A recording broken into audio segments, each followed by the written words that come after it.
Hey there gamers, DreamcastGuy here, and today we're talking about the Game Awards because I just watched it.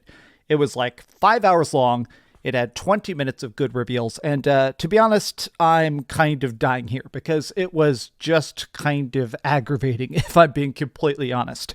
My problem with the Game of the Year, it's just the Game Awards in general, is the fact that it's like 20 or 30 minutes of good stuff stretched over the course of like 4 hours. But let's talk about the goods and the bads, because I'm happy I live streamed this. I had a very fun chat that was roasting trailers and talking about the goods and the bads, but this entire thing, it was a bit of a train wreck, and let's discuss why with a critical but open-minded eye. Hi, I'm DreamcastGuy, and if you could please give this video a like and subscribe if you haven't already. So first and foremost, let's talk about those awards, right? I mean, that's the whole point of this, is the Game of the Year awards, but the one that actually won, it felt like PlayStation and Xbox actually got a decent amount of awards. Specifically, Hellblade won Best Voice Acting, and I think it won Best Art Direction, which I have to admit was a bit of a surprise, and Astrobot won in a ton of different categories, from Best Family Game to, I think, Best Action Game, but Astrobot won the Game of the Year. Now, to say this is a shock is a understatement. I mean, the fact that it was going against Black Myth Wukong, Final Fantasy VII Rebirth, which was my personal Game of the Year, and Metaphor Refantasio, which are games that completely melted my brain, I was surprised that this won. I'm not disappointed, but I have to say I am actually shocked. But when they were doing this speech, one of the things that sucked, especially last year, is that Jeff Keighley, a lot of the organizer people, didn't let the winners speak. They didn't let them actually just hold the mic and thank their family and talk about production struggles and stuff like that. This year, there were no timers. Everybody who gave a speech was allowed to go on as long as they wanted. And it's not like they were talking for like 10 minutes straight. A lot of them still just gave like a 2 or 3 minute speech thanking their producers and their team and stuff like that. But it was funny because when they gave this speech, they thanked Nintendo, but they weren't allowed to say it. You should check out the speech sometime, but essentially they were like, we grew up playing a particular platformer on a little gray box, and it was very fun. Notice I can't say the name. I find that a little bit weird that he was able to thank PlayStation and, of course, Sony, but Sony told them don't thank Nintendo?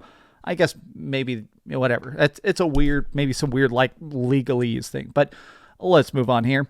So next up, here's a bunch of other stuff that won. Most anticipated, of course, is Grand Theft Auto 6. Best multiplayer game, of course, is Helldivers 2. Helldivers 2 won in a bunch of categories, from best ongoing game to best all sorts of stuff.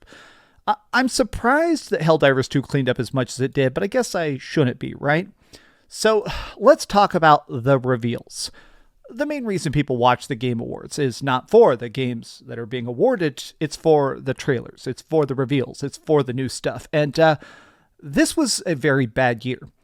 The last couple of years have been pretty bad, if I'm being quite honest. You can go watch my videos of those, because every year there's like 6 trailers that are great, and then like 50 trailers for Fortnite expansions. This year, I swear to God, somebody should time it. There were legitimately like 20 trailers for Fortnite. OG Fortnite. Check out the new season for Fortnite. Oh, they're doing a concert for Snoop Dogg in Fortnite. Oh, here's the new expansion for Lego Fortnite. Here's the Lego Ninjago crossover with Fortnite. I don't care. I know that's how they pay the bills. The whole point is to be a profitable award show, but my God, there was so much of that this year. Anime game after anime game after anime game after anime game. So let's talk about the stuff that sucked less, right? Okay, so my chat particularly did not like this new Naughty Dog reveal, but I'll be honest, I ate it up. I love analog space, I think is what the technical term is, where it's the future, but they've got old school CRT TVs. There's people watching all sorts of like retro 80s anime, but they're in the future listening to physical CDs and stuff. The new IP is called Intergalactic, the Heretic Prophet, and apparently we're playing as like a desperate bounty hunter in some busted up solar system. I think it looks extremely cool. We only got like a couple seconds of gameplay, but it did look to be kind of soulsy. This is by Naughty Dog. This is the next big PlayStation game, at least theoretically. We don't have a release date, I don't think, or anything like that. So it's just like, hey, here's a cool title, here's a cool project. Personally, though, I am extremely extremely excited about it. This was the closeout trailer, the one big like showstopper that's supposed to blow our minds, but there was some other good stuff. Specifically, Onimusha. Let me zoom this in a bit. Let's click this. Onimusha is a game I grew up with. Came out when I was in high school. That's incredibly good. This new Onimusha looks to be continuing the original storyline, which is kind of surprising. It looks like they're bringing back Jubei. I'm super on board with it. It's slaying samurais and sucking up souls. I mean, we didn't get that much of a trailer, but it definitely looked good. And my chat specifically was freaking out saying Capcom continues to kill it. Now, I will say, I did kind of hope we'd see a trailer for like Monster Hunter Wilds, because that's coming out soon, or something like, I don't know, Resident Evil 9, Final Fantasy Tactics Remastered. It's hard not to be sad about the stuff that wasn't there. Some of the leakers and stuff were saying there's so much buzz around this. There's 2 big announcements. What were the 2 big announcements? I want to actually hear that from the leakers themselves. What were the 2 big announcements? Because, yeah, there was some stuff here that was cool. They showed like a new version of Turok called like Turok Origins. But what about this specifically? What were the games that blew our minds?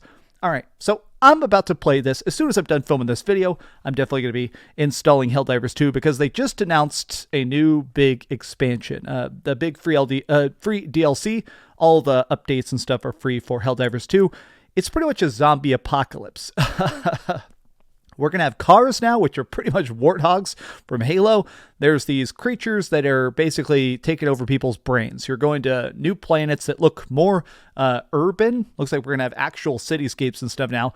That seems extremely cool to me. And I have this is actually my second most played game of the year was Helldivers 2. So getting to play more Helldivers, I might actually make a video about that tomorrow, just talking about the update. All right, so we got a couple more games here. 6 more games here that I actually thought were good among the sea of garbage.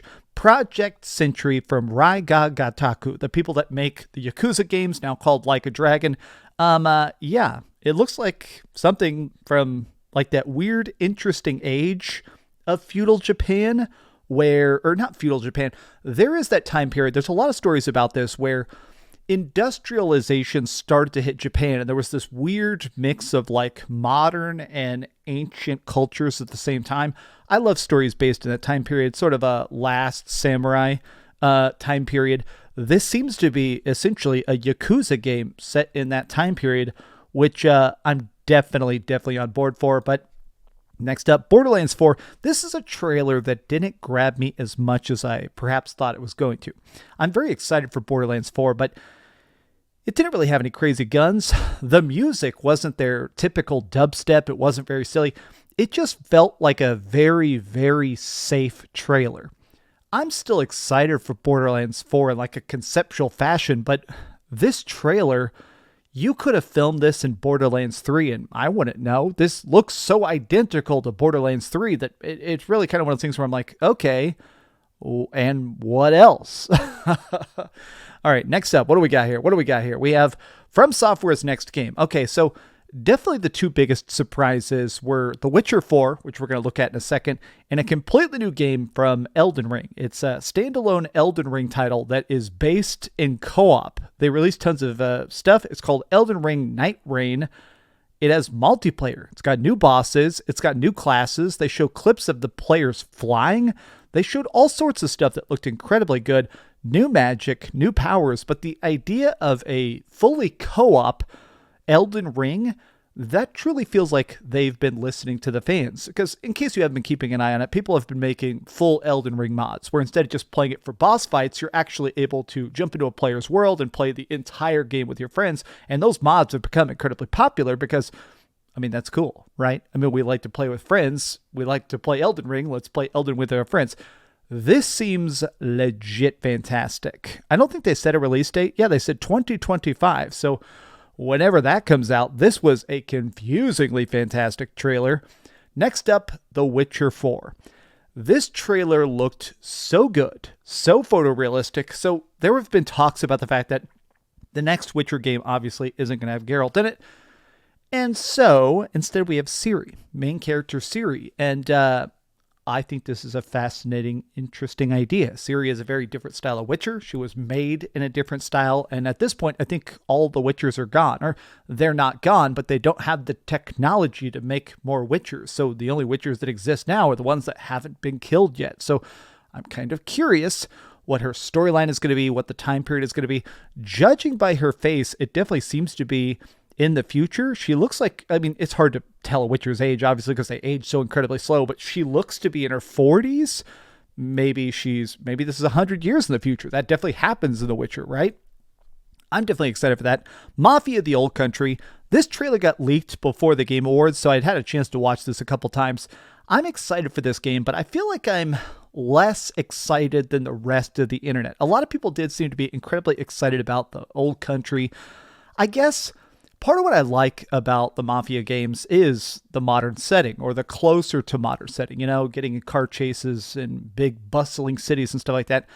Going to like 1900s Sicily, I want to see how it turns out. I mean, with a good enough story, I'll definitely still get invested, but I feel like this is the one that I am the most waiting to be won over, because in the current tense, not quite my cup of tea yet. All right, what's the last game I got in the slide here, right? Oh yeah, the Game of Thrones game. Yeah, this is bizarre to me because why? Now, I just picked a bunch of random games out of a hat. I just clicked some random games because honestly, after watching a 5-hour presentation, I'm quite a bit brain dead and I need to eat more protein. But a Game of Thrones game seems incredibly strange to do just in general, because it does look to be based on the TV show. The characters look different in the books. This is clearly Kit Harington. This is based on the show.